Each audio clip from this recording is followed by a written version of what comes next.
ဟေမာဇလ621ရပ်ကွက်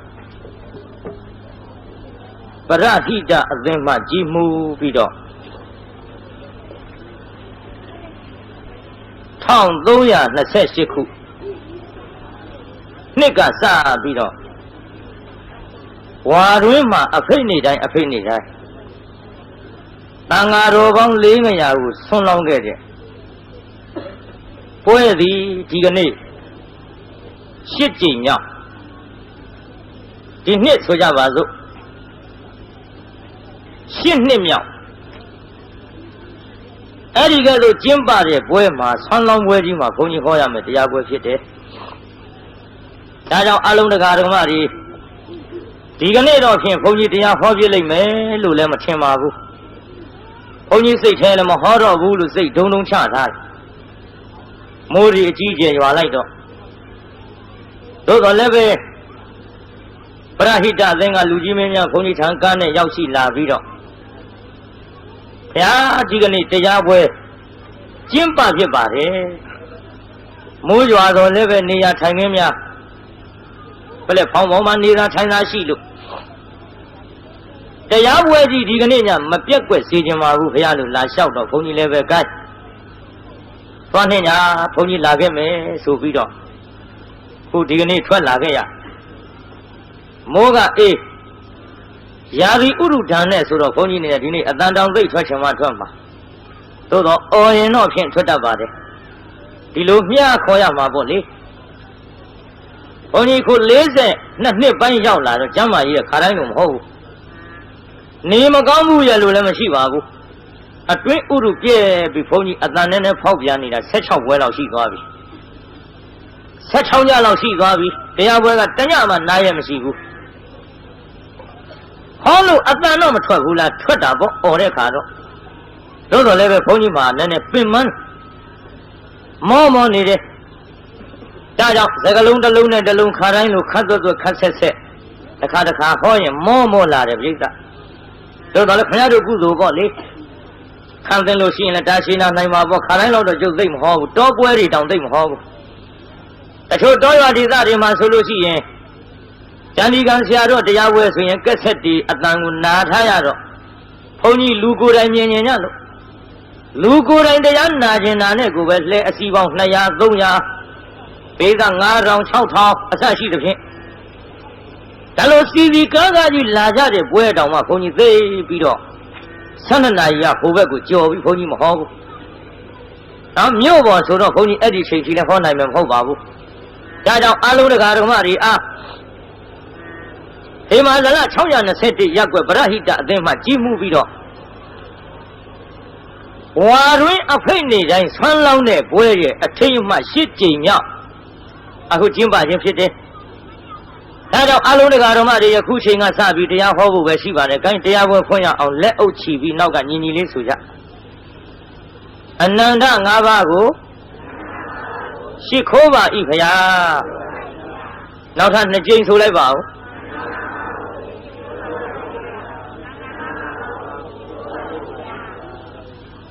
။ဥဒုံချင်းချကြ။မပြောငုတ်တုတ်ကြီးနေဦးမှာ။တရားပွဲတွေလည်းခဏနာနေပါဇက်ကရှိခိုးပါ၏ဖရာဆိုလူကငုတ်တုတ်ထိုင်နေဟောကြအစနေမှုထင်ပါရဲ့ဘေးကကြီးနတ်ဖင်ကကြီးလိုငုတ်တုတ်ကြီးနေဦးမလားဒီလိုပြောတာမနေဘူးပြောပြီးနတ်ဖင်ကငုတ်တုတ်ကြီးတွေတွေ့ရင်တော့ကျွတ်တို့ဒုတ်တုတ်ကြီးနဲ့ရိုက်ဖို့ရှိတယ်ဗျာဟမ်မှတ်လက်ထားကြပါညတိုင်းရှိခိုးစေခြင်းလားညတိုင်းရှိခိုးစေခြင်းလားပြိဿညတိုင်းရှိခိုးပါမှပေါ့တရားပွဲနာတိုင်းနဲ့ပါဇက်ကရှိခိုးပါ၏ပေါ့ဒါဒီကဲဆိုအနန္တ5ပါးရှိခိုးဖို့သတိပေးပြီးတဲ့နောက်ဆွမ်းလောင်းတဲ့ပရဟိတအသင်းကြီးအတွက်ဒီကနေ့ဒါနပိုင်းဆိုင်ရာကိုပဲဘုန်းကြီးနောက်ပိုင်းမှာအမှောင်ဘဝသူ့နောင်တဆိုတဲ့ဇတ်ထုတ်ကိုဘုန်းကြီးဟောမလို့ရေဘူးနဲ့ဖဏမပါရင်ຫນွေကာမသိကြဒါနနဲ့သီလမပါရင်သေကာမသိရဆိုတဲ့လောကစကားအရာခင်ဗျားတို့ကြားဘူးတဲ့အတိုင်းနောက်ပိုင်းမှာအမှောင်ဘဝသူ့နောင်တာဆိုတဲ့ဇတ်ထုတ်ကိုဘုန်းကြီးဟောပေးပါရှေ့ပိုင်းမှာတော့ဖြင့်တရားနာခြင်း တရားနာကြတဲ့မန္တလေးရွှေမြို့တော်သူရွှေမြို့တော်သားများကျွတ်တို့ပုထုဇဉ်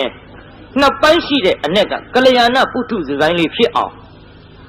နည်းနည်းလမ်းညွှန်ပြီးတော့လှူတဲ့တားတဲ့နေရာမှာဝန်မလေးအောင်ဆောင်ရွက်ပြီးတော့ပြုစုနိုင်ရန်အတွက်ဘုန်းကြီးဒါနာခန်းနဲ့နည်းနည်းစထားပါဒီတော့ပုထုဇဉ်လို့ဆိုတာနှစ်မျိုးရှိမှတ်ထားကြဘေးသာကြီးပုထုဇဉ်ဆိုတာဘယ်နှမျိုးရှိဖြေကြကလေးတွေနဲ့ကြည့်ပြမထားနဲ့လူကြီးတွေအဖြစ်ခေါင်းငါမလီကြောကြပါစို့ခရားဆိုဟိုဘက်ကယထာသံကိုသူတို့လုံအောင်မအော်နိုင်ဘူးဟောရတာကဘုရားကြီးနာကတ်လို့မိထားသံနဲ့ကားသံနဲ့လူသံနဲ့ဒီကြားထဲခမရတို့အသံကထွက်ပါမှဗျကြိုးစားပြီးတော့အသံထွက်ကြဘာဖြစ်လို့ပရိသတ်ကိုဒီလောက်ခိုင်းနေရတာတုံးဆိုတော့ခမရတို့မှန်မှဘုရားတင်မှဘုရားဖြေတဲ့အချိန်ခါမှာဘုန်းကြီးအသက်ရှူခွင့်ရပါဘုန်းကြီးမှနားခွင့်ရတရက်မှမနာပဲဟောနေတဲ့ဘုန်းကြီးဆိုတော့ခမရတို့အကူအညီပေးရလဲရောက်ပါတယ်နော်ပါရမီဖြည့်ရလဲရောက်ပါတယ်ဒါကြောင့်အသံလေးများကြိုးစားပြီးတော့ထွက်ကြတို့អော်ရမယ်ပြောတာမဟုတ်ပါဘူးမှန်လေးတော့လူတိုင်းထွက်ပေးပေါ့ရှက်เสียမဟုတ်ပါဘူးကြောက်เสียမဟုတ်ပါဘူးဒါကြည့်တော့ကောင်းပြီပုထုဇဉ်ပဲနှမျိုးရှိနှမျိုးရှိပုထုဇဉ်နှမျိုးကဘယ်သူနဲ့ဘယ်သူလဲလို့ဆိုတော့အန္ဓပုထုဇဉ်နဲ့ကလျာဏပုထုဇဉ်မှတ်နော်အန္ဓပုထုဇဉ်နဲ့ကလျာဏပုထုဇဉ်ပြောကြည့်သားမအန္ဓပုထုဇဉ်ဆိုတာပုထုဇဉ်အကန့်အန္ဓပုထုဇဉ်ဆိုတာမြန်မာလိုပြန်တော့ဘယ်လိုပုထုဇဉ်ပါလဲပုထုဇဉ်အကန့်ပြည့်စုံအောင်ဖြေလိုက်ကလျာဏပုထုဇဉ်ဆိုတာပုထုဇဉ်အကောင်းကလျာဏပုထုဇဉ်ဆိုတာဘယ်လိုပုထုဇဉ်တော့ပုထုဇဉ်အကောင်းဒါဖြင့်ပုထုဇဉ်နှစ်မျိုးရှိတယ်နှစ်မျိုးကဘယ်သူတွေလဲပုထုဇဉ်အကန့်နဲ့ပုထုဇဉ်အကောင်းပါဗျာ။ကိုင်နှစ်မျိုးကဘယ်သူတွေပါလဲမှန်တော့သေသေးချာချာတရားနာတာနားထောင်ကောင်းရုံလေးလာကြတာလားမှတ်မိအောင်လာကြတာမှတ်မိအောင်လာရင်ကြိုးစားမှတ်ကြဒီတော့ပုထုဇဉ်အကောင်းအကန့်ကိုဘုန်းကြီးခင်ဗျားတို့ပုထုဇဉ်အကောင်းဖြစ်စေခြင်းဟာကျမ်းဂန်ဟုတုတလေးနည်းနည်းတော့ပြောရမှာပေါ့ယတ္တခန္ဓာအာယတနာတိဗေဒေသုဥက္ကဟပရိပု္ပ္ပာယောနိသောမနတိကာရောနတိသောအန္ဓပုထုဇနောယတ္တေတံအဋ္ဌိသောကလျာဏပုထုဇနောလို့ဒီတိုင်းပြရှင်းရှင်းပြောရရင်အကျဉ်ပုထုဇဉ်ပုဂ္ဂိုလ်သည်ပင်အံလက်ကျက်ခြင်းဆွေးနွေးမေးမြန်းခြင်းနှလုံးသွင်းကောင်းခြင်းမှန်တော့ပင်အံလက်ကျက်ခြင်းဆွေးနွေးမေးမြန်းခြင်းနှလုံးသွင်းကောင်းခြင်းအဲ့ဒီသုံးပါရှိနေရင်ကလျာဏပုထုဇဉ်အကောင်းလို့ခေါ်သည်ပင်အံလက်ကျက်ခြင်းဆွေးနွေးမေးမြန်းခြင်းနှလုံးသွင်းကောင်းခြင်းအဲ့ဒီသုံးပါးမရှိတဲ့ပုထုဇဉ်ကိုအန္ဓပုထုဇဉ်အကန့်လို့ခေါ်သည်ဘယ်ကမှတ်တမ်းဘုန်းကြီးပြောပြီးမေးမလို့ပင်အံလက်ကျက်ခြင်းဆွေးနွေးမေးမြန်းခြင်းနှလုံးသွင်းကောင်းခြင်းကံပြောကြည့်တာညီညီလေးပင်အံလက်ကျက်ခြင်းဆွေးနွေးမေးမြန်းခြင်းနှလုံးသွင်းကောင်းခြင်းကဲနှစ်ခေါက်လောက်ထပ်ဆိုကြမှာနောက်က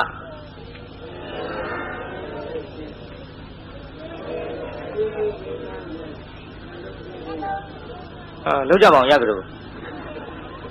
မလီတတိကြောင်းတာနော်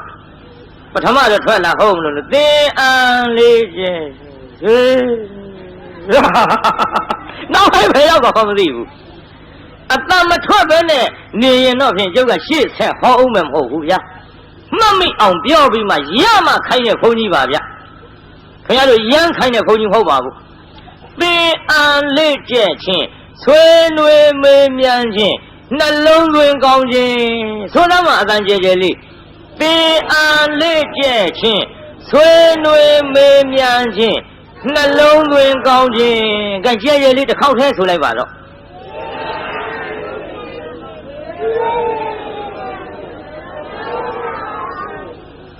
မှတ်မိပါလားအိမ်ပါပါမလားလမ်းခလုတ်တိုက်လို့မြန်ပြောင်းမလား ဟာကလေးရတော့ပြောက်ဘူးတဲ့လူကြီးတွေငိမ့်နေပုံထောက်တော့ကျုပ်တော့ပြောက်လိုက်မယ်ထင်တယ်မပြောက်နဲ့အိမ်ထီအောင်ယူသွားကြအဲ့ဒီသုံးခုရှိနေရင်ကလျာဏပုထုဇဉ်လို့ခေါ်တယ်ပုထုဇဉ်အကောင်အဲ့ဒီသုံးခုမရှိရင်အန္တပုထုဇဉ်အကန့်လို့ခေါ်တယ်ဒီတော့တရားနာပရိသတ်ကြီးကြုံမေးအောင်မဲ့ပုထုဇဉ်အကောင်ဖြစ်ခြင်းသလားအကန့်ဖြစ်ခြင်းဟေးအကောင်ဖြစ်ခြင်းရင်ဘယ်နှခုရှိရမှာတော့ဟေးသုံးခုပါဆိုနှစ်ခုကဘာလာလိုက်သေးပြောခဲ့ပြီးသားဟဲ့ပုထုဇဉ်အကောင်ဖြစ်ခြင်းရင်ဘယ်နှခုရှိရမှာသုံးခုခုနကပြောခဲ့တယ်ဘယ်သူတွေပါလိမ့်သင်အန်လေးကျက်ခြင်းဆွေးနွေးမေးမြန်းခြင်းနှလုံးသွင်းကောင်းခြင်းအဲ့ဒီသုံးခုရှိရင်အကောင်လားအကန့်လားဟဲ့အကန့်ဆိုတာဘယ်သုံးခုမရှိရင်အကန့်ခေါ်တာတော့ဟဲ့သင်အန်လေးကျက်ခြင်းဆွေးနွေးမေးမြန်းခြင်းနှလုံးသွင်းကောင်းခြင်းဒီသုံးခုမရှိရင်ဘယ်လိုပုထုဇဉ်တော့ဟဲ့အကန့်ပုထုဇဉ်ဒီတော့တရားနာပရိသတ်ကြီးဒီကနေ့တထိုင်နဲ့တရားနာရင်ကလျာဏပုထုဇဉ်ဘိုင်းလေးရောက်အောင်တော့ပို့ထားရတယ်ဗျာပရိသတ်ကြီးဘုန်းကြီးပြောတာလေးတွေကိုပရိသတ်ပါဇက်ကလိုက်ဆိုပြီးတော့ရအောင်သင်အန်လေးကျက်ခြင်းကောမရှိဘူးလားပရိသတ်ခင်ဗျားတို့တခုရှိသွားပြီဒါဖြင့်ဘုန်းကြီးကမေးတယ်ပရိသတ်ကဖြေတယ်ပြီးတော့တယောက်နဲ့တယောက်နီးစပ်တဲ့လူချင်းလည်းရပါလားဘုန်းကြီးကပြောနေတာလေးမှတ်မိပါလားမေးတယ်လူမေးတတ်မှာပေါ့သို့တော့မမေးသည့်တိုင်အောင်ဘုန်းကြီးကခမည်းတော်ကိုမေးနေတယ်ခမည်းတော်ကဖြေနေတယ်အမေးဖြေဒီကဲ့သို့ပြုနေသဖြင့်ဆွေးနွေးမင်းမြန်းခြင်းဆိုတဲ့တခုရောရမသွားဘူးလားရသွားတယ်ဒီတော့တရားနာပရိသတ်ကြီးတရားတော်နာတဲ့အချိန်ခါမှာတရားကိုအာယုံပြုမနေဘူးလားအာယုံဆိုတာနှစ်ခုယူလို့ရရဲ့မရဘူးပရိသတ်အာယုံဆိုတာနှစ်ခုယူလို့မရဘူးတစ်ခုတည်းကယူလို့ရတရားတော်ကိုအာယုံပြုနေတော့အရင်နဲ့အရင်ရဲ့အရင်အချိန်တွေတုန်းကလို့ဟိုဟာလိုခြင်းတရားလိုခြင်းဆိုတဲ့လောဘအာယုံတွေရှိပါမလားတရားတော်အာယုံပြုနေကြဒေါသအာယုံတွေကရှိပါဘိက္ခာကြီးမောဟအာယုန်တွေကရှိပါမာနဒိဋ္ဌိတွေကတရားနာနေတဲ့အချိန်ခါမှာရှိပါအဲပပိစ္ဆတရား၅ပါးအခုချုပ်အဲ့ဒီလိုတရားတော်အာယုန်ပြုနေကြခုနကလောဘဒေါသမောဟမာနဒိဋ္ဌိဆိုတဲ့ဒီအာယုန်တွေချုပ်နေသဖြင့်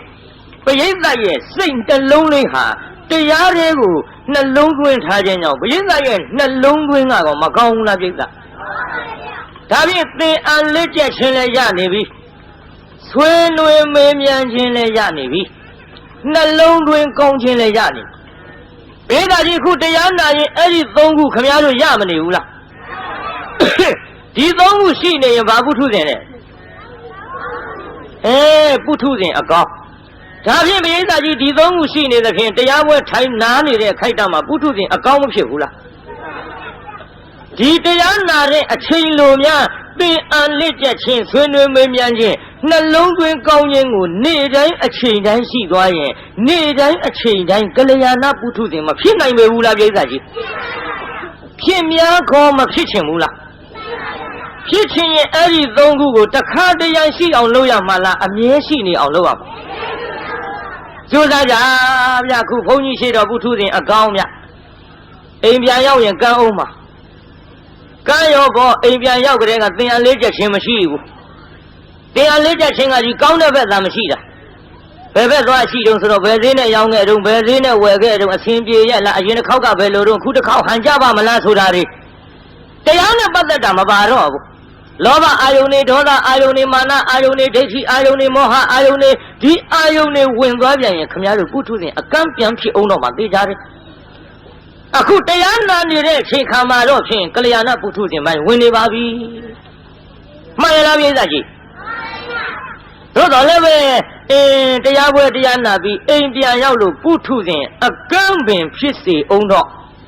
အကန့်ကလည်းနှစ်မျိုးရှိတယ်ကိုပြိဿကြီးအကန့်ပဲနှစ်မျိုးရှိအကန့်နှမျိုးငါပြောမဟိငယ်ကန်းနဲ့ကြီးကန်းအကန့်နှမျိုးကဘယ်ကန်းနဲ့ဘယ်ကန်းတော့ ငယ်ကန်းနဲ့ကြီးကန်းဆိုတာအမိဝမ်းနဲ့ကလေးကငယ်ငယ်ကလေးတွေကကန်းလာဝင်းတွင်းပါပေါ့ကွယ်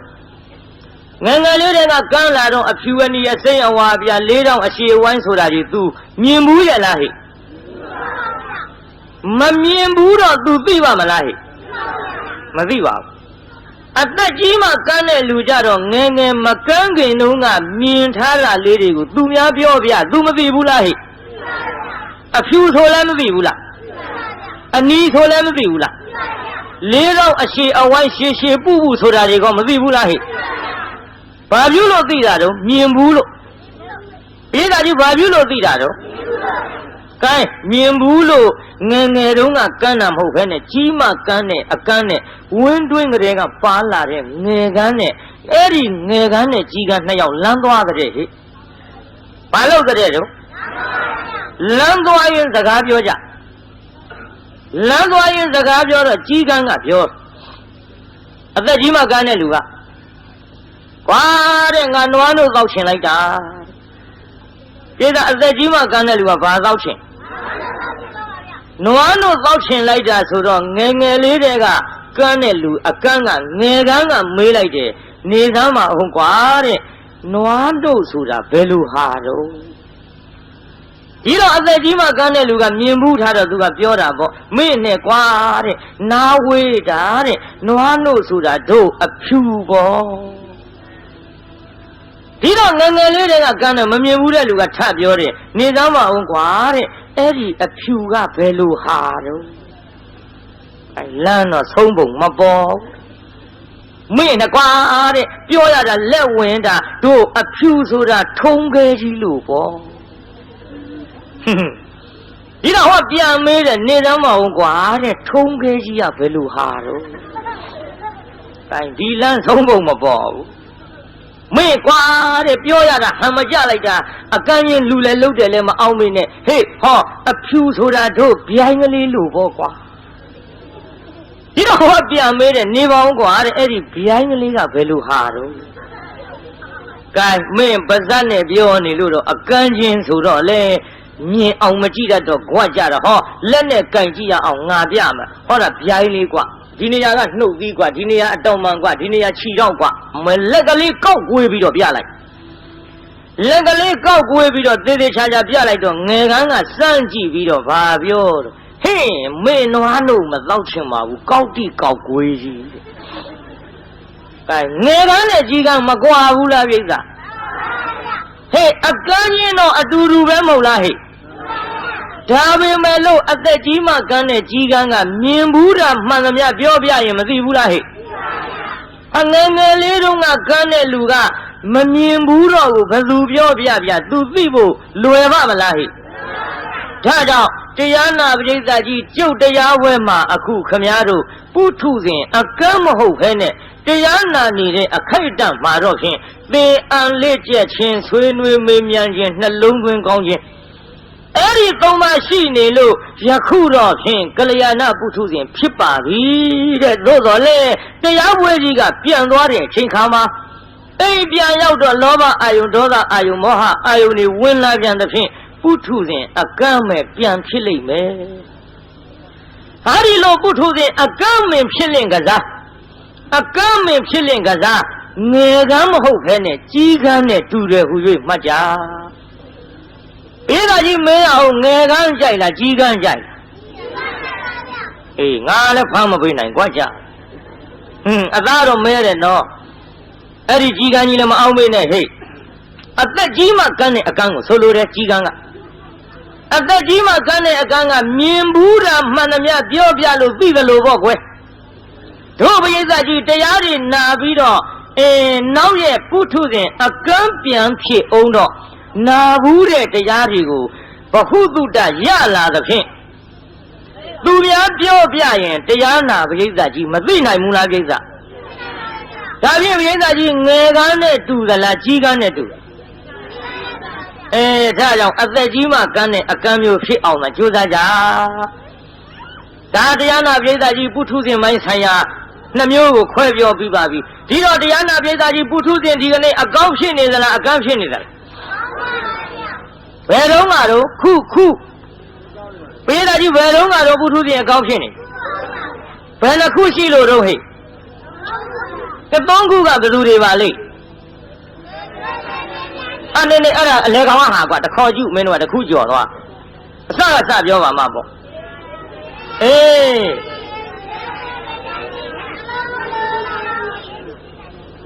လူကြီးကကြီးပဲကလေးတွေကချော့ပေးပါဦးဟုတ်တယ်ဗျာအပန်းကြားလေးကလူကြီးကကြီးပဲကလေးတွေကချော့ပေးပါဦးမှာပေါ့ချုပ်ပြောတာတစ်မျိုးကြီးနော်လူကြီးတန်ကြီးလဲဆိုရဲကလေးတွေကချော့ပေးပါဦးမှာပေါ့သဘောပေါက်တော့ပါလေကြာနော်အတန်ထွက်ကြသမှာဗျာရှက်စရာမဟုတ်ပါဘူးကောင်းတဲ့အတန်ဒီအတန်မျိုးထွက်ကောင်းပါခင်ဗျားတို့မရှက်သိမကြောက်တဲ့နေရာရှက်ကြောက်နေရှက်သိကြောက်တဲ့နေရာကြတော့ဖေတော့မောင်တော့နဲ့သေခြင်းဆိုကာလနာမွေဆိုလောင်မီဆိုတာတွေကြတော့မရှက်နိုင်ကြတော့ဘူးဒါကြောင့်ခင်ဗျားကိုတော်မြတ်ကြီးကအဝေတဝမိဘာယတိဘာယိတပိနဘာယတိဘယဘယဝိမုံလာတေတံတိဒုက္ခနာလဘတိကြောက်တဲ့ကြောက်ထိုက်ကြောက်ကောင်းတဲ့တရားတွေကိုမကြောက်တော့မကြောက်တဲ့မကြောက်ထိုင်မကြောက်ကောင်းတဲ့တရားတွေကိုတော့ကြောက်နေသည်ဒါကြောင့်အရှက်အကြောင်းမှားနေလို့ရှိရင်တော့တံတိဒုက္ခနာလဘတိခင်ဗျားတို့လိုချင်တဲ့နိဗ္ဗာန်ရရှိဖို့မလွယ်တော့ဘူးလွယ်ပါမလားပြိဿကြီးဒါကြည့်တော့အတန်လေးတွေကြိုးစားထွက်ပါဗျာဒါလေးမှတ်မိသွားပါပြီပုထုဇဉ်နောက်ပိုင်းခွဲဗျဒီကနေ့တော့ရှေ့ပိုင်းဝိပဿနာလည်းများများဟောနိုင်မှုပြိဿနော်ဟေမာဇလ621ရပ်ကွယ်မှာပရဟိတအသင်းကြီးကဝါရင်းတရင်အဖိတ်နေတိုင်းမှာကျွတ်တို့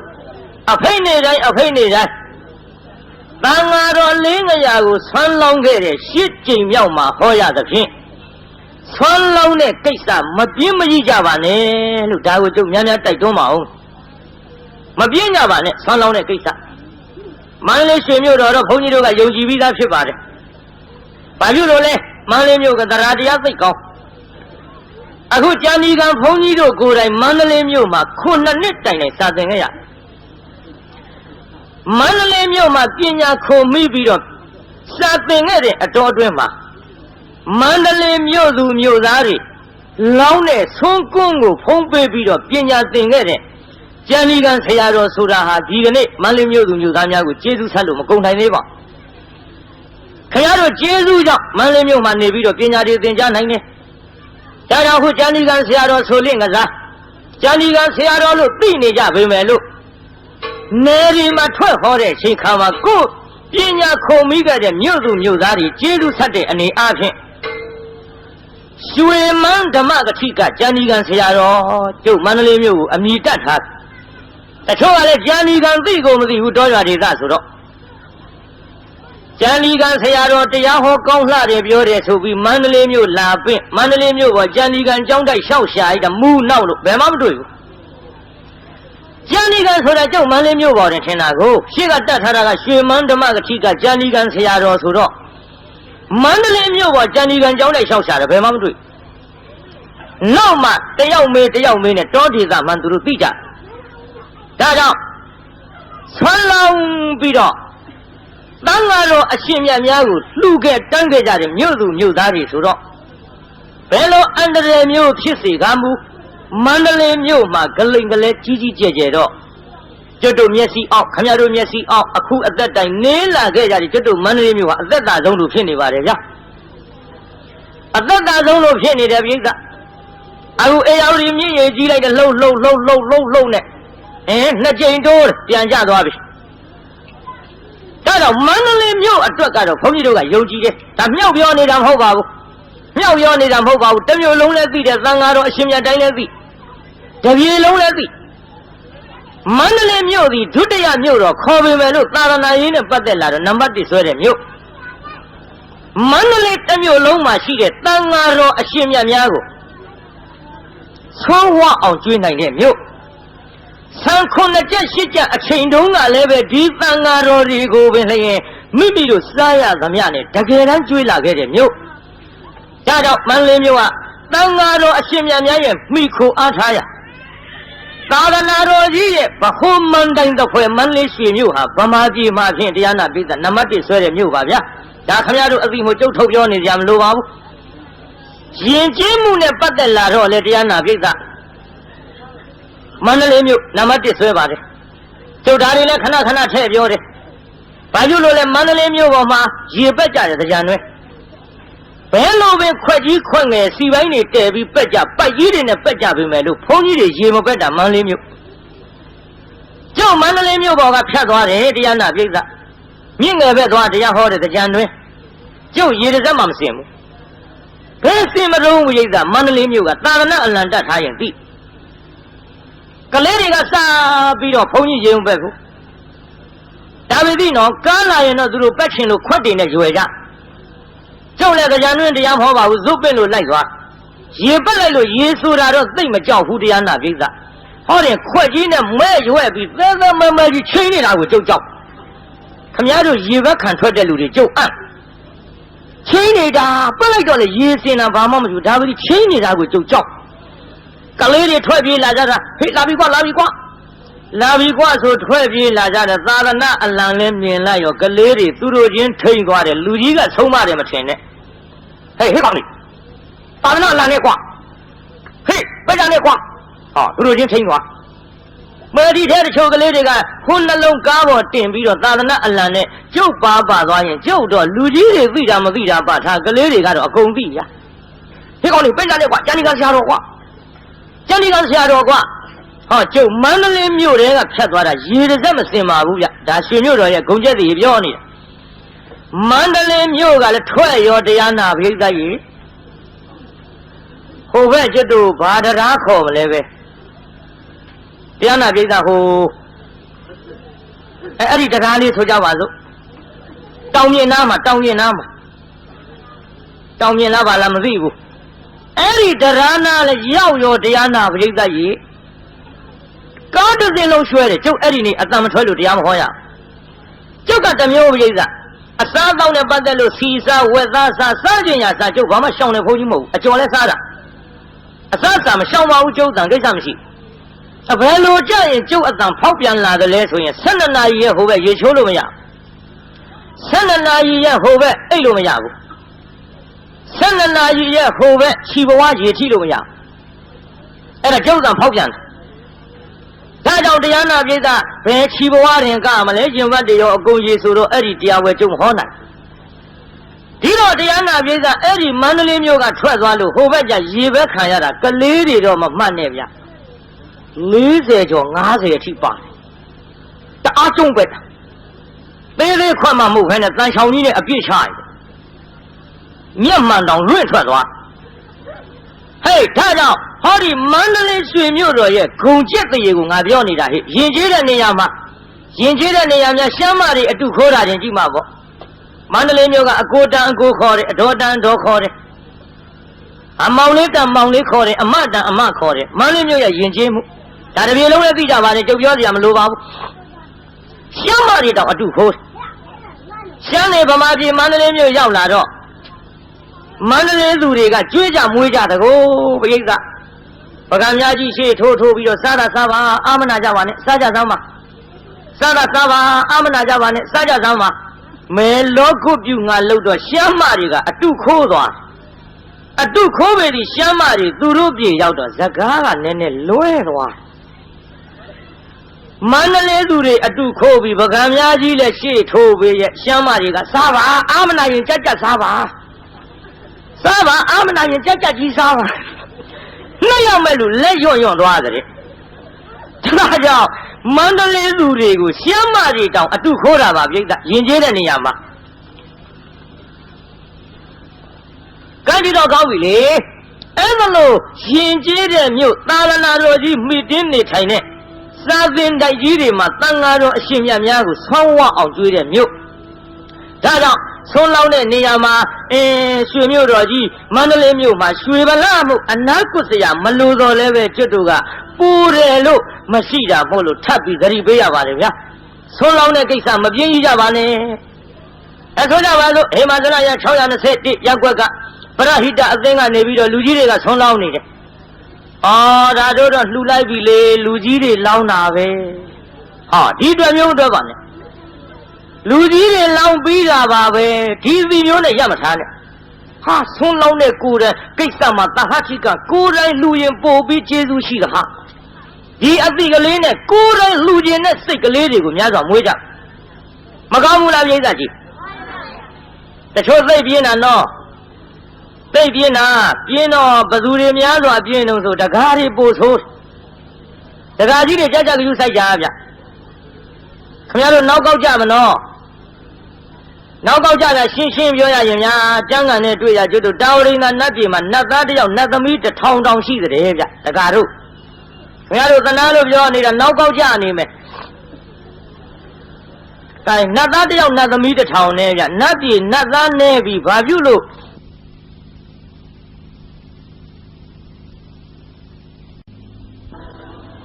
ဓမ္မတွေမြောက်ပြောနေတာမဟုတ်ဘူးတကားတို့နောက်ကောက်ကြမှာကိုသနာလုံးလို့ကြည့်လေခုတရားပွဲကြည့်ဓမ္မတွေများဥပုပ်ကြောင်းသွားကြည့်ဓမ္မတွေများအရေးသာသွားကြည့်ဓမ္မတွေများဒီတော့ခမည်းတော်ကပြောမှာပွဲတော့ရောဆိုတော့လေအဲ့ဒါလည်းများတာပဲယူဘာလို့မိမတွေများနေမှမသိတိုင်ဓမ္မတွေလည်းစဉ်းစားတော့အဖက်ဖက်ကလှည့်တွက်လိုက်တော့ယောက်ျားဖြစ်တဲ့ပုဂ္ဂိုလ်ရှားကြပြီဗျယောက်ျားဖြစ်တဲ့ပုဂ္ဂိုလ်ရှားတဲ့အထင်မှာယောက်ျားဘဝရလာတဲ့တကားတို့နောက်ကောက်ကြမှာကိုအင်မတန်စိုးရိမ်လာပါသည်ဆုံးလောင်းတဲ့နေရာကြည့်ဗျာဆုံးလောင်းတဲ့နေရာဟောမိန်းမတွေအလောင်းများကျွတ်တော့မန္တလေးနေတုန်းကဆုံးခံစားကြရတဲ့ဘုန်းကြီးတပိတ်ပိုက်ဆုံးခံထွက်သွားတကားလောင်းနဲ့ဆုံးတဲ့ဒကမလောင်းနဲ့ဆုံးတပိတ်ထဲဘယ်ရင်းကများတို့ဒကမတွေလောင်းတာများဒကာတွေကအလွန်ပြင်းတာပြိဿဘုန်းကြီးရကြွလာဆုံးလေးထလောင်းရမှာကစအင်မတန်ပြင်းဟာဘုန်းကြီးကြွလာပြီဆုံးလောင်းသူကိုယ်တိုင်ထလောင်းငရဲကြီးတဲ့အတိုင်းပဲကလေးခိုင်းတော့ဟဲ့ကောင်းပါလေဟဲ့ကောင်းလေးဒီတိုင်းခိုင်းကျုပ်လေးဟောမန္တလေးရောက်ခါစားကတရားနာကိစ္စသပိတ်ကြီးပိုက်ပြီးတော့ဆုံးခံထွက်သပိတ်ကြီးပိုက်ပြီးတော့ဆုံးခံထွက်တဲ့အချိန်မှာဆုံးသလုံးကြီးအငွေ1000တောင်းနဲ့တတ်ထားတဲ့တရားနာကိစ္စလူမမြင်ရင်တော့မရပ်ပါဘူးလူမြင်တော့ကျွတ်တို့တောကတက်ကြီးပွားတဲ့ပွဲစားနဲ့တူပါရဲ့ရောင်တုံးကြီးနဲ့ထိုင်းနေဆေးဘောလေးကြီးလက်ကြမ်းညှလို့လက်ဖက်ရည်ကြမ်းမကန်တော့ကျုပ်ကဝင်ရရောပရိသတ်ရေဆုံးစလုံးကြီးမြင်လို့ဝင်ရတော့တကယ်ဆိုကိုယ်တိုင်ထလောင်းလိုက်ပါလားမလောင်းဘူးဗျပြင်းပုံပြောနေဟေးတော်ကြီးကိုတော်လေးဆုံးရနေတဲ့ဆုံးထွက်လောင်းပါတဲ့မဏိနေဘူးလှပြီမဲဘုန်းကြီးလူတွေနဲ့တူတယ်ဗျမဏိဆိုတာအုတ်ခေါင်းပြောတယ်ဟေးတော်ကြီးဆုံးထွက်လောင်းပါကိုတော်လေးမဏိနေဘူးလှပြီအိမ်ထဲကတခွန်းနဲ့မကြဘူးနှစ်ခွန်းပြောတော့နဲ့တော့ဆုံးလောင်းတာငရဲကြီးတာကြလို့ကျုပ်ချက်တုံးပြုတ်တုံးမအားလက်လို့ကိုယ်တိုင်ထွက်လောင်းလိုက်ပြီးရောအဲ့ဒါလို့မအားသေးဘူးဆိုတော့လေအဖိုးကြီးမနေတာတော့ဆုံးစလုံးကြီးကိုင်းပြီးတော့ဆုံးထွက်လောင်းလာဆုံးထွက်လောင်းတော့လေရိုးရိုးမဟုတ်ဘူးဗျတရားနာပြိဿမြေကြီးနဲ့ဘောက်ဘက်နဲ့တယောက်တည်းရံဖြစ်ထွက်လာမြေကြီးနဲ့ရံဖြစ်တာဖြစ်ရောပေါ်ပြဆုံးထလောင်းရကလေးကလည်းဖရိသောပကံတဝဲတစ်ပြက်လေးနဲ့ဆေးဘောလိတ်အရှူပြက်တာကိုအရှူပြက်တော့တရားနာပြိဿကျုပ်ရှိရောက်လာပြန်တော့လေမန္တလေးမြို့ဆိုတာတန်ခါစိတ်အောင်လောင်းရတန်ခါစိတ်အောင်တစိုးစီလောင်းရတာသူကမဟုတ်ဘူးဗျကျုပ်သောဘိတ်ထဲဇွန်းကြီးနဲ့သွန်းနေအကုန်ရက်ချကျုပ်ကတော့တရားရှိတာမရှိတာအပထားလို့အကုန်ရက်ချကလေးကကျုပ်တော့ပြုံးနေဒီထဲအိမ်ထဲကဒကမာကြီးကလှမ်းပြောတယ်ကျုပ်လည်းအာနာတယ်နဲ့တူပါရဲ့ဖိုးကြီးနောက်ကိုတော်တွေကြံသေးကနော်ကြားဘူးဖိုးကြီးနောက်ကိုတော်တွေကြံသေးကနော်ဒီတော့လူပြင်းတွေရဲ့စကားဗျဒကာကြီးတွေမှတ်ချင်မှတ်သွားပေါ့ဟာဆုံးလောင်းတာပဲဖောက်တဲ့ထားလောင်းမနေနိုင်တာကိုကုံသွားပြီးရောပေါ့ကဲအကုန်ရက်ချဒီတော့ကျုပ်စိတ်ထဲသထာရမသထာရတော့မသိဘူးဒီအဖိုးကြီးလောင်မြန်3ယောက်လောက်တွေ့ရင်ငါသပိတ်ရှမ်းနေဒါကျုပ်တွေ့ကိန်းစေတနာကြီးမရှိတော့ထဲမတွေ့ဘူးလေကိုဝဖို့အရေးကြီးတာကိုဒါကြောင့်တကားတွေကလည်းလက်ဖက်ရည်တော့ပြဆေးလိပ်တော့ပြအလုတ်ပြမှဆိုလို့ဆွန်းထွက်လောင်းမှာကိုဆွန်းထွက်လောင်းရမှာကိုအင်မတန်ပြင်းကြီးကြပါစီ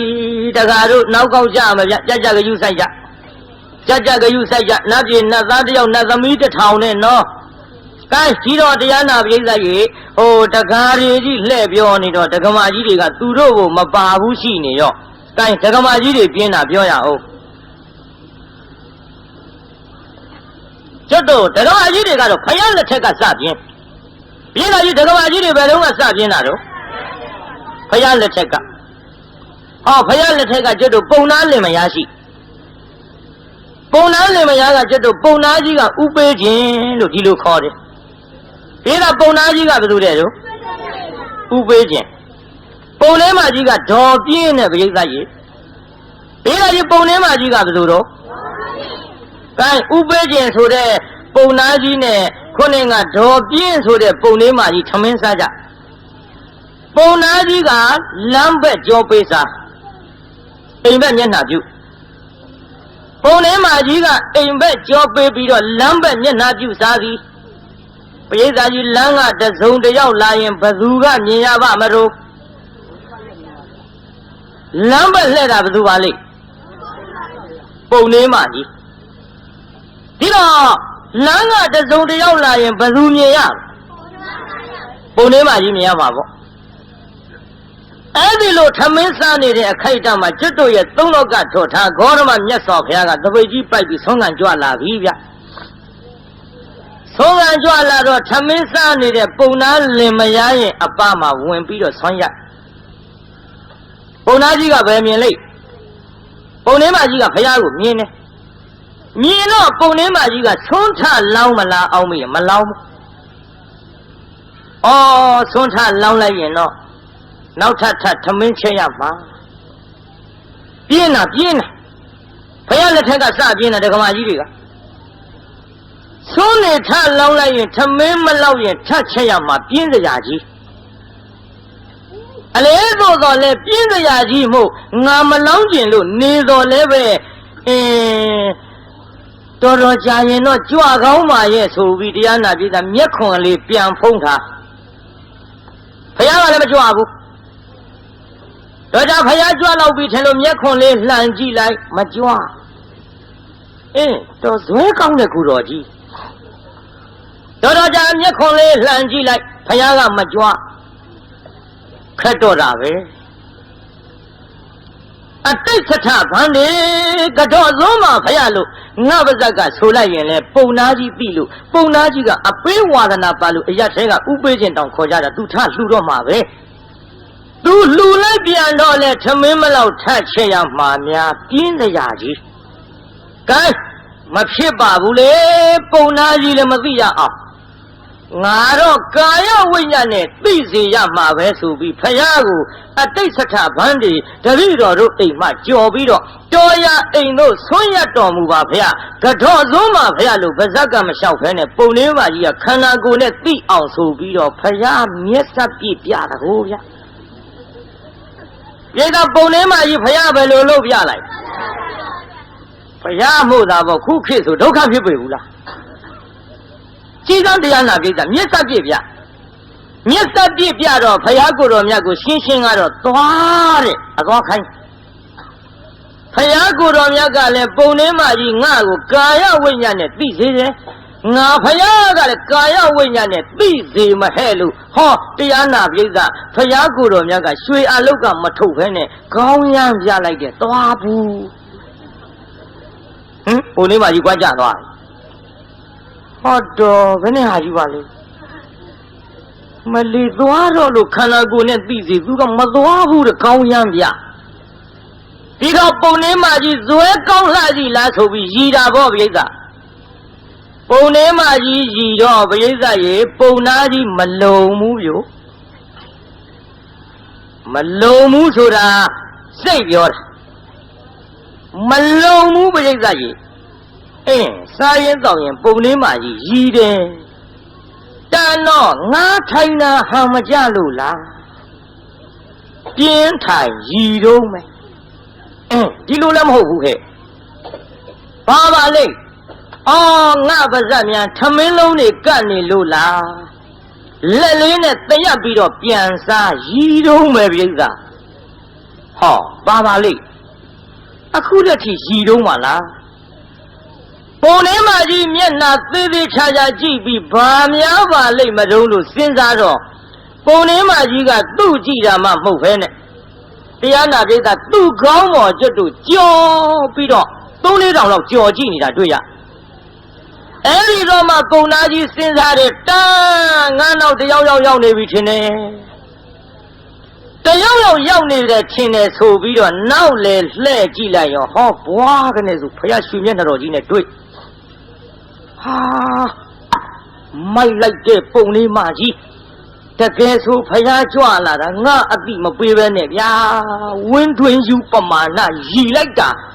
ငါအများရီလေသလားအောင်းမိတ်ဖယားသူ့ရီစရာအောင်းမိတ်နေချင်ပါရဲ့မှန်လားပါဗျာမြတ်စွာဘုရားသိခံတော်မူပါဗျာဖယားတပည့်တော်မမြင်မိလို့ပါဗျာတပည့်တော်ပုံလေးမကြီးဆွမ်းလောက်ရမှာအလွန်ပြင်းတဲ့နာမည်နဲ့လိုက်တဲ့မဲပြင်းမို့ပါဗျာအရှင်ဗျာတပည့်တော်တို့ဆုံးလောင်းခြင်းတော့လည်းပဲအခုစားနေတဲ့ထမင်းတွေစားဆဲဖြစ်လို့အရှင်ဖယားအလှခံတော်မူပါသလားဖယားရှောက်ရောပြုအလှခံတော်မူပါသလားလို့ရှောက်တော့ဖယားကိုယ်တော်မြတ်ကအမိန့်ရှိဟဲ့ပုံနာတဲ့ငါတို့မုနိမိမှန်ယဟန်ဆိုတာစာဦးကိုလည်းအလှခံတဲ့ပုံနာကြီးစားဆဲကိုလည်းအလှခံတဲ့ပုံနာစားကျွင်းကိုလည်းအလှခံတဲ့ပုံနာတဲ့ဗျဘုရားဟောတာလေးမှတ်ထားကြပါတရားနာပိဋကကြီးမန္တလေးမြို့သူမြို့သားတွေမှတ်သွားကြပြုစားဥတဲ့ဗျစားဆဲတဲ့ဗျစားကျွင်းတဲ့အဲ့ဒီ3ခုစလုံးအလှခံတဲ့ပြုကဲကျွတ်တို့စားဥလေးကစပြောကြစို့စားဥဆိုတာကမိမိတို့မစားခင်ဥဖြားဖြားထမင်းအိုးပေါင်းကလေးခုခတ်ပြီးတော့လှူတာကိုစားဥလို့ခေါ်တယ်ဗျာတချို့များကြတော့လူကြီးမိဘတွေကဆုံးမကြဟဲ့တန်ဃာတော်ဆုံးမလောင်းရသေးဘူးနော်လူကြီးမိဘတွေမစားရသေးဘူးနော်ခရီးသွားစရာရှိရင်ဟဲ့ဥချံစားကြဥဖြားဖြားလေးခြံပြီးတော့ကိုစားသွားလို့ရှိရင်ရတယ်ဒါကြောင့်ဥချံစားကြလူကြီးတွေကဒီလိုပြောကြအခုတော့ဥချံစားကြမဟုတ်ဘူးတရားနာပိဋကစကားကရွေ့ပြီးတော့ဥချစားကြဖြစ်ပိဋကကြီးခုစကားကဘယ်လိုဖြစ်နေတော့ဥချစားကြဆိုတဲ့အတိုင်းခုခေတ်လူတွေကလည်းဥဖြားဖြားကြီးအကုန်ချကြိတ်ကြတော့တာပဲဟဲ့စကားကလွဲကုန်တာကိုမှတ်ကြနော်ဥချံစားကြစားဥစားကြကိုလှူတာစားဥကိုလှူတယ်လို့ခေါ်သည်ကဲတရားနာပိဋကစားစဲနေနေပြောကြစို့စားဆဲဆိုတာထမင်းပကံများထဲမှာထမင်းနဲ့ဟင်းတွေဘလဝေကလေးလိုနယ်ပြီးတော့စားနေတဲ့ခိုက်တန်တန်ဃာတစ်ပါးကြွလာလို့အဲ့ဓာတွေကိုမသက်မပြတ်နှိုက်လူတဲ့စားဆဲကိုပြောတာမဟုတ်စားဆဲဘုန်းကြီးပြောမယ်နားထောင်ကြည့်စားဆဲဆိုတာလေထမင်းစားကြတဲ့ကိုကလှူမဲ့စေတနာကရှေ့ပြေးထားပြီးသားငါထမင်းစားနေတဲ့စားစေအချိန်ကာလမှာအလှကံပုဂ္ဂိုလ်ရောက်လာရင်လှူမဲ့ဆိုတဲ့ရည်ရွယ်ချက်ရှိပြီးသားဒါကြောင့်ထမင်းစားတဲ့အချိန်ခါမှာတရားနာပိဋကဟောပကံများတဲ့ကိုလေထမင်းတွေအကုန်လုံးဟင်းစာဟင်းနာဖြစ်အောင်မစားဘူးထမင်းလေးတစ်ပိုင်းကိုပကံများဟိုဘက်မှာတတ်တတ်ပုံပြီးတော့ကိုယ့်ဘက်ကတစ်ပိုင်းကိုသာလျှင်စားတယ်ပိဋကဟိုဘက်တစ်ပိုင်းကိုဟင်းစာမလူရဘူးတဲ့အကယ်၍အလှကံပုဂ္ဂိုလ်ရောက်လာလို့ရှိရင်ငါစားစေရောက်လာရင်လှူမယ်ဆိုတဲ့စေတနာနဲ့အဲ့ဒါလိုစားနေတဲ့အခိုက်အတန့်ကိုစားတဲ့ပကံများတွေကဟိုပဲအစွန်းကတန်တန်ပြန်ပြန်ထားတဲ့ထမင်းကိုပိုင်းထားတဲ့ထမင်းကိုလှူနိုင်တဲ့အဲ့ဒါစားစေလှူတယ်လို့ခေါ်တယ်ပြိဿမှတ်သွားကြနော်လှူကောင်းပုံတွေလှူကောင်းပုံတွေကလေးလိုနေထားတဲ့ထမင်းစားဟင်းစားတွေနဲ့ရောထားတာတွေကိုလှူတာပြောတာမဟုတ်ဘူးဗျစားစေကဒါတော့ဆိုသဘောပေါက်ပိဋကကြီးသဘောပေါက်ဗလားကဲစားကျွင်းပြောကြအောင်စို့စားကျွင်းဆိုတော့မိမိတို့စားလို့မကုံလို့ပကံများတွေကဟိုတစ်ဆုပ်ဒီတစ်ဆုပ်လမ်းပက်တဲ့ထမင်းစားများကိုလှူတာကိုစားကျွင်းလှူတယ်လို့ပြောတယ်မဟုတ်ဘူးနော်မဟုတ်ဘူးပြိဿသတိထားကြစားကျွင်းဆိုတာဘယ်လိုဟာပြောတာပါလဲစားကျွင်းဆိုတာလေထမင်းစားကြတဲ့ကိုကငါတို့တအိမ်သားလုံးထမင်းစားပြီးတောင်မှတန်ဃာတော်ဘာဆွန်းချိန်မိကြွလာရင်ဆွန်းကတ်နိုင်အောင်ဆိုပြီးတော့ဒီမဲ့ထမင်းအိုးတဲ့ခူးတဲ့ရောင်းမနဲ့ဟင်းအိုးတဲ့မကော်ဘူးတဲ့ပြိဿ ဟင်းအိုးတဲ့ကော်တဲ့ဇုံးနဲ့သမင်းမခူးတဲ့ပြိဿကြီးငါတို့တအိမ်သားလုံးစားပြီးတောင်မှတန်တန်ပြတ်ပြတ်ကျွင်းကျန်းနေတာကိုတန်ဃာတစ်ပါးကြွလာရင်ဆုံးကတ်နိုင်အောင်ဆိုတဲ့စေရနာရှိပြင်းနဲ့တမင်သက်သက်တန်တန်ရှင်းရှင်းချွင်းချမ်းစေတဲ့ဆွမ်းကိုလှူတာကစားကျွင်းကိုလှူတယ်လို့ခေါ်သည်မှတ်ကြဗျစားကျွင်းလဲအလူခံတဲ့ဆိုပြီးကိုမကုံလို့ပကံများတဲ့တလုံးနှလုံးနယ်ထားတာတွေဟိုပက်မဲ့ဒီပက်မဲ့ဟာကိုလှူတာမျိုးမဟုတ်ဘူးဗျတချို့ကလည်းပယုတ်ဒုက္ခပြောတတ်တယ်မကောင်းကြောင်းဖို့တဲ့မလုပ်ပါနဲ့ဗျဘုန်းကြီးတွေဆိုတာကောင်းကောင်းစားနေကြခင်ဗျားတို့သိကြသားနဲ့ဒါကြောင့်ပြိဿကြီးစားဦးရဲ့စားစဲရဲ့စားကျွင်းရဲ့သိပလားပြိဿကြီးပြိဿကြီးသဘောပေါက်ပလားဖြေကြသမ်းပါပြိဿကြီးသဘောပေါက်ပလားဒီလောက်ဆိုတော်သေးခင်ဗျားတို့နေနိုင်တာအဲ့ဒီလိုဘုရားကိုတော်မြတ်လည်းမိတ်လိုက်ပါလေရောမှန်လားပါဗျာဘုရားတပည့်တော်သည်စားစဲဖြစ်တဲ့သမင်းတွေကိုဆောင်းအဖြစ်လှူဒန်းမရစေပါဘုရားလို့တန်တန်ပြတ်မြန်ပိုင်းထားတာကိုပုံနာကြီးကအကုန်ထား၍လှူလေတော့ဒီပြိဿလှူပြီးတော့ဘုရားကိုကြော့ပြိဿရေလှူပြီးတော့ဘုရားပုံနာကြီးကြော့မှတော့ပုံလေးမကြီးလည်းမနေနိုင်ဘူးရှစ်ခိုးတယ်ဗျကျုပ်လေတရားနာပြိဿအဲ့ဒီဇတ်ထုတ်ကိုကျုပ်စာမေးပွဲဖြေတုံးကဘာသာပြန်ဖြေရတယ်ကိုဗျစာမေးပွဲဖြေတုံးကအဲ့ဒီစာတွေ့လိုက်တော့ကျုပ်စိတ်ထဲအောင်းမိမိပုံလေးမကြီးပြင်းလိုက်တာဖယားမှုသာပေါ့ကျုပ်စိတ်ထဲပြင်းလိုက်တာဖယားမှုသာပေါ့ရှစ်ခိုးနေတဲ့အချိန်ခါမှာနှစ်ဖူးနဲ့ခြီတောင်းနဲ့ကလည်းကန့်နေဒါလောက်ပြင်းတဲ့ပုံလေးမကြီးငါတို့လိုဦးစင်းလေးတွေဆိုရင်ရောင်ကလေးတော့ခတ်လိုက်ရှင်တယ်လို့ငယ်ငယ်တုန်းကဘာအခုမရှိပါဘူးအဲ့ဒီစိတ်ပြင်းလို့ဒါကြောင့်တရားနာပိဋကကြီးအဲ့ဒါလို့လှူဒန်းတဲ့အချိန်ခါမှာဘုရားကိုယ်တော်မြတ်ကဆွမ်းကြိုး၅ပါးကိုဟောတော်မူပါသည်ပိဋကကြီးဆွမ်းကြိုးပဲနှစ်ပါးရှိတိုက်ဆွဲကြည့်တဲ့နောက်ကကျဲကျဲလွင်လွင်လေးအာယုန်ဒေတိဝန္နံဒေတိဒုက္ခံဒေတိဗလံဒေတိပฏิဘာနံဒေတိတန်ဃာတော်တွေကိုဆွမ်းလူရင်ဘယ်လိုလှူခြင်းများဖြစ်တယ်လဲဆိုရင်တက္ကတို့ခုခေမာသလ621ရပ်ကွက်ကပရဟိတအသင်းကြီးမှာဝါရင်းအဖိနေတိုင်းအခု8 ကြိမ်မြောက်8 နှစ်မြောက်လှူဒန်းရတဲ့ဆွမ်းတကဆွမ်းမတွေနော်ဘာတွေကိုလှူရရောက်တယ်လဲဒီဆွမ်းလှူရင်9 မျိုးသောဒါနကိုပြုရရောက်ဘယ်လိုရောက်တယ်လဲအသက်ရှည်တယ်တန်ဃာတော်တွေဒီဆွမ်းဖုံးပေးလိုက်ရတော့ဒေသကြီးခုဒီပရဟိတအသင်းကတန်ဃာတော်အရှင်မြတ်များကိုလှူလိုက်တဲ့ဆွမ်းကိုဖုံးပေးလိုက်ရသဖြင့်တန်ဃာတော်တွေမှာအသက်မရှည်ဘူးလားပြိဿသဗ္ဗေတ္တဟာရချိတိကဆိုတော့ဆွမ်းမစားရရင်9 ရက်နေရင်ကိုတော်တွေဘာဖြစ်မှာတော့ပြန်တော်မူမှာပေါ့ကွာသေးကုန်မှာပေါ့အခုဒီဆွမ်းစားရသဖြင့်တန်ဃာတော်တွေမသေးဘဲနဲ့အသက်ရှည်တယ်ဒါကြောင့်အသက်လူရရောက်တဲ့ဗျတက္ကတို့ဆွမ်းတကဆွမ်းမတွေနောက်အဆင့်လှခြင်း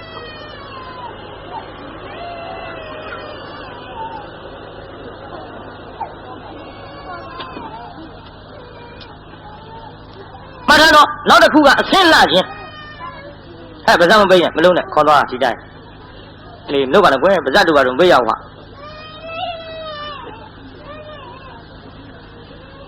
ငိုမှာပဲငိုပေးစီကိစ္စမရှိဘူးဘေးရလည်းမျက်စောင်းထိုးနဲ့ကိုငယ်ငယ်တုန်းကလည်းငိုတာပဲဟုတ်သားပဲကိုလည်းငယ်ရကကြီးတာငိုမှာပဲကျုပ်တရားဝဲကစုံတဲ့ကလေးရောယောက်ျားရောမိန်းမရောသားသက်မအေရောစုံအောင်တာနာပေါ့ဗျငိုတော့ရထားတာပေါ့တိတ်တော့ဆက်ဟောတာပေါ့ရပါတယ်ဒီထက်တချို့မိန်းမတွေကဆင်ခြင်မြင်းကြီးကကန်းတာအလွန်ပဲတရားတော့နာကြမှာရဲ့တဲ့ကလေးငယ်လို့ညမနာရဘူးဆိုရင်ခင်ဗျားတို့မိန်းမတွေသေအထိတရားနာရမှာမဟုတ်ဟုတ်သားပဲအရင်တယောက်မှမကြည့်သေးပဲနဲ့နောက်တယောက်ကဘယ်လိုလုပ်လို့ငဲငယ်လိုက်လာမှာသေတော့နာရမှာမဟုတ်ဘူးဘာလို့တော့ညငိုတော့ရထားတာပေါ့တိတ်တော့ဆက်ဟောတာပေါ့ကဲဆက်ကြပါစို့ဗျကြားနေရောအဆင့်လူရရောက်တဲ့ဗျပိဋကကြီးကိုဆွမ်းမဖုံးပေးရတဲ့ကူတော်နဲ့ဆွမ်းဖုံးပေးရတဲ့ကူတော်နဲ့ဘယ်ကူတော်ကလှ မင်းတို့သိပါတယ်ကွာဆွမ်းစားရမှလှတာပေါ့ကွဆွမ်းမစားရပိန်ချုံပြီးတော့အယိုးပေါ်အရေးတင်အကျော်တွေပြိုင်ပြိုင်ထလို့ဘယ်လှမတော့ကွဒါကြောင့်တန်ဃာတော်ဆွမ်းလှူရတာဟာအဆင်းလှအောင်လှူရလဲရောက်တဲ့တကားတို့ဆွမ်းတကားဆွမ်းအမကြီးမှတ်ထားကြနောက်ပြီးတော့ချမ်းသာကြီးခြင်းတဲ့တန်ဃာတော်တွေဆွမ်းလှူရတယ်ဆိုတာစိတ်လဲချမ်းသာတယ်ကိုယ်လဲချမ်းသာစိတ်ချမ်းသာကိုယ်ချမ်းသာဖြစ်အောင်ချမ်းသာတရားတွေကိုပေးစွန့်လှူဒန်းရလဲရောက်တယ်နောက်ပြီးတော့တခါခွန်အားကြီးခြင်းဘေးသားကြီးကိုဆွမ်းဖုံးပေးတဲ့ကိုတော်နဲ့ဆွမ်းမဖုံးပေးတဲ့ကိုတော်ဘယ်ကိုတော်ကခွန်အားကောင်းလို့ဆွမ်းစားရမှခွန်အားဗလားပြည့်ဒါကြောင့်ခွန်အားလှူရလဲရောက်တဲ့ဗျနောက်တစ်ခုကတရားနာပိဋကကြီးတန်ဃာတော်အရှင်မြတ်များဒီဆန်းကိုခမည်းတော်လှူတဲ့ဆန်းကိုမဖုံးပေးရရင်ဖရာရဲ့အဆုံးအမသာသနာလို့ခေါ်တဲ့စာပေပရိယတ်ဒီကိုသင်အပ်လက်ကျက်နိုင်မှာမလားပြိဿဘယ်သင်အပ်လက်ကျက်နိုင်လိမ့်ခမည်းတော်ဆန်းကိုဖုံးပေးရသဖြင့်ဒီစာပေကျမ်းဂန်နဲ့သင်အပ်လက်ကျက်နိုင်ခြင်းကြောင့်ပညာဉာဏ်နဲ့တိုးပွားလာအောင်လှူရခြင်းကြောင့်ပညာလှူရလဲရောက်တဲ့ဗျဒါကြောင့်တရားနာပရိသတ်ခမည်းတော်မန္တလေးမြို့ကနေပြီးတော့ဆွမ်းဒါနာကြီးပြုကြတဲ့ပုဂ္ဂိုလ်တွေတန်ဃာတော်အသက်ရှည်အောင်ဆွမ်းလှူရခြင်းကြောင့်အသက်ရှည်တဲ့အကျိုးတရားတွေခမည်းတော်ခံစားရမယ်တန်ဃာတော်တွေအဆင်းလှအောင်လှူလိုက်တဲ့ဆွမ်းဒါနာကြောင့်ခမည်းတော်အဆင်းလှတဲ့အကျိုးတွေခံစားရမယ်တန်ဃာတော်တွေစိတ်ချမ်းသာကိုယ်ချမ်းသာဖြစ်အောင်ဆွမ်းလှူဒန်းရခြင်းကြောင့်ခမည်းတော်စိတ်ချမ်းသာကိုယ်ချမ်းသာဒါတွေကိုခံစားရမယ်အတန်ဃာတော်တွေခွန်အားကြီးအောင်လှူရခြင်းကြောင့်ခင်ဗျားတို့ခွန်အားဗလာကြီးတဲ့အကျိုးတရားတွေခံစားရတန်ဃာတော်တွေဉာဏ်ပညာအတွက်ထုံးကားအောင်လှူရခြင်းကြောင့်ခင်ဗျားတို့တို့ဖြစ်လေရဘဝဉာဏ်ပညာကောင်းနိုင်တဲ့ပြိဿဒါကြောင့်ပြိဿကြီးဆိုကြည့်သမ်းမအသက်ရှည်ခြင်းအဆင်းလှခြင်းချမ်းသာကြီးခြင်းခွန်အားကြီးခြင်းပညာကြီးခြင်းမှတ်မိဗလားကဲမမရင်ပြောကြည့်သားဟဲ့ဖြည်းဖြည်းလေး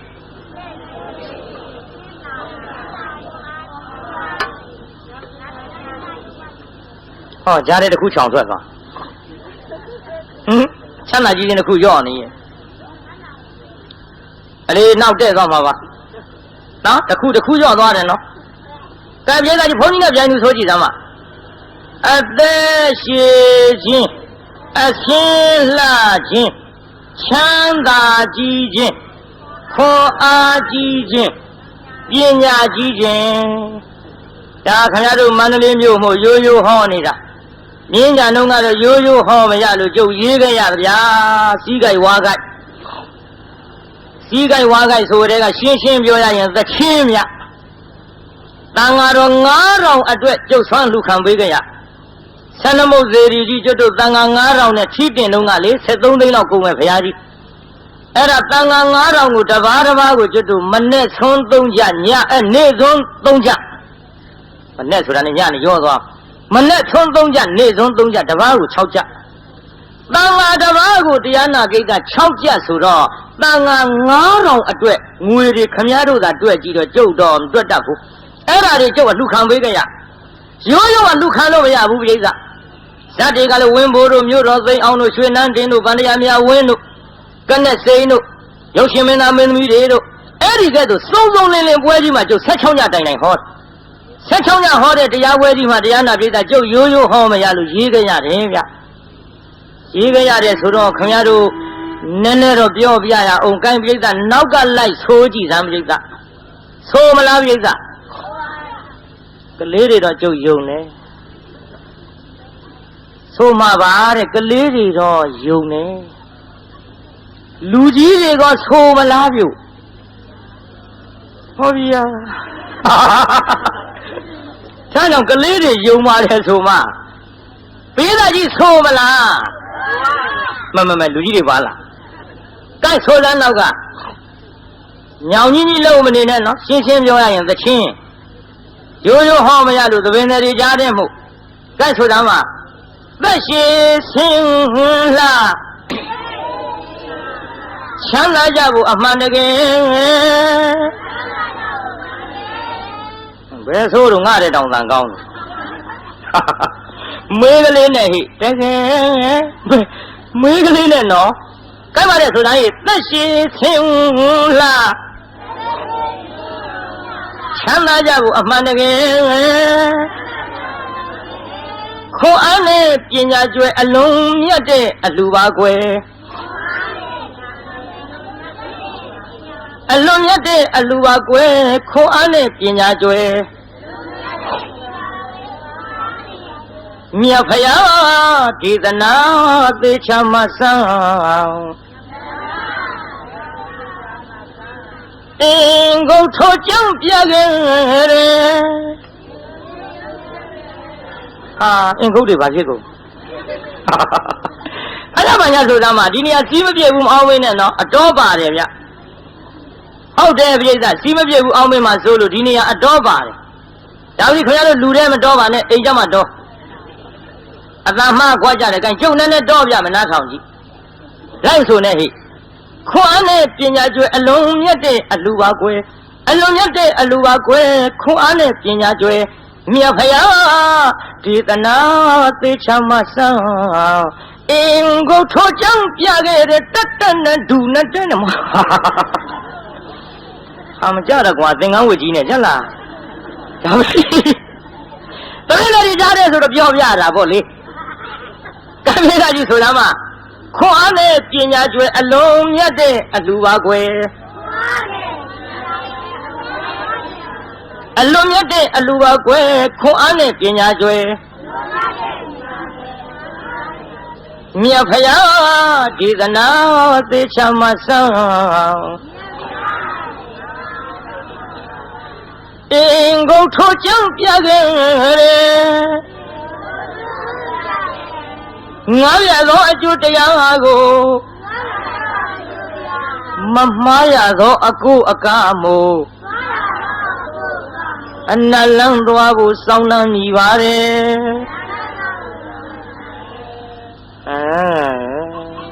လေပြင်းကွာမင်းတို့အတန်ကြားရလူကြီးတွေလည်းမြုံစီစီနဲ့မမြုံပါနဲ့ဗျာဒီနေရာမမြုံကောင်းပါဘူးဒီပြည့်နေရာတော့ခမရတို့သဘောအတိုင်းပေါ့ဖြေကြပါမှပေါ့ဆိုကြပါမှပေါ့ကဲကြီးတော့တရားနာပြေးစားအဲ့ဒီနေရာလဲအတော်ပါတယ်နော်အတော်ပါတယ်ဆိုပေမဲ့လို့ခုနှစ်ကလို့တက်တန်နဲ့မတော်ရဘူးဟဲ့တက်တန်နဲ့မတော်ရဘူးဟဲ့ဘယ်တန်နဲ့အတန့်ဆိုတာဘယ်ညာရှိခင်ဗျားတို့လမ်းသွားတာလို့ဘောဗျခင်ဗျားတို့လမ်းသွားတာခြေတောင်းနှစ်ချောင်းရှိတယ်ဘယ်တစ်ချောင်းနဲ့သွားလိမ့်နှစ်ချောင်းသွားကြတယ်ဘယ်ညာပြေးတာကြီးတစ်ချောင်းနဲ့ပြန်သွားရဲ့လားသွားပါဘူးဂျိုင်းတောင်းနဲ့သွားတာထဲမပြောနဲ့ तू ကမပါလို့ဟုတ်သားပဲကတိကတဝင်လာမှာစိုးလို့တစ်ချောင်းရှိတယ်လို့နှစ်ချောင်းသွားတာပေါ့ဗျဘယ်တစ်ချောင်းနဲ့သွားလိမ့်ဒါတော့ဒီနေရာမှာလည်းဘယ်လန်နဲ့ဟိနည်းနည်းနားထောင်ကြည့်ငါရသောအကျိုးတရားကိုမမှားရသောအကိုအကားမှုနှလုံးသွားဖို့စောင်းနှံမိပါတဲ့တဲ့နဲ့ဒူနဲ့တဲ့နဲ့ဟောဒါလောက်ရှိတော့တာကွာဘယ်တန်ကိုကွယ်အသက်ဆိုတော့ဘယ်ညာရှိတယ်ဒါမှလည်းဆိုလိုက်သမ်းမငါရသောအကျိုးတရားကိုမမှားရသောအကိုအကားမှုနှလုံးသွားဖို့စောင်းနှံမိပါတယ်သန္တာနမှုစေရနာကျွဲလူတော်မြတ်ဖို့နှိုးစော်ပါရော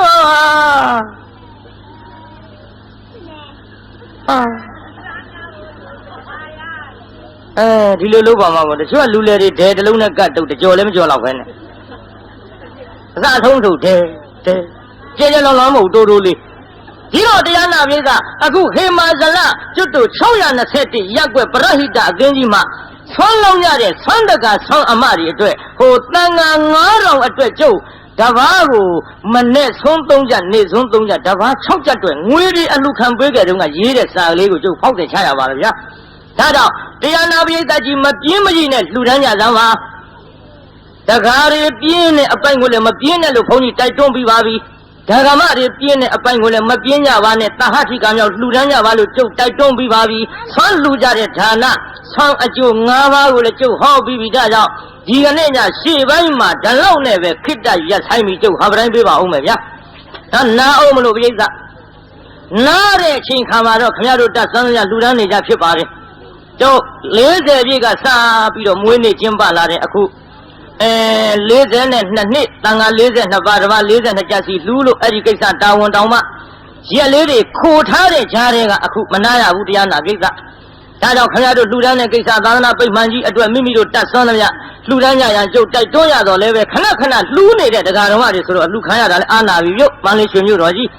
အာနာပေမဲ့လို့လည်းများများရမှကျင်းတဲ့ဘုန်းကြီးဆိုတော့ကြည်ရှုသလောက်ကြတော့ကြိုက်ထားကြောင့်ဗမာပြည်နာမမေ့မလျော့မပေါ့မဆာသောတတိတရားနဲ့တံပါရိထမိမိတို့ကြီးမှန်သမျှလွယ်လင့်တကူပါလာလို့မပင်ပန်းကြသေးပါဘူးဆိုရင်ဖြင့်ကြိုးစားပြီးတော့သာလူတန်းနိုင်ကြပါစေကုန်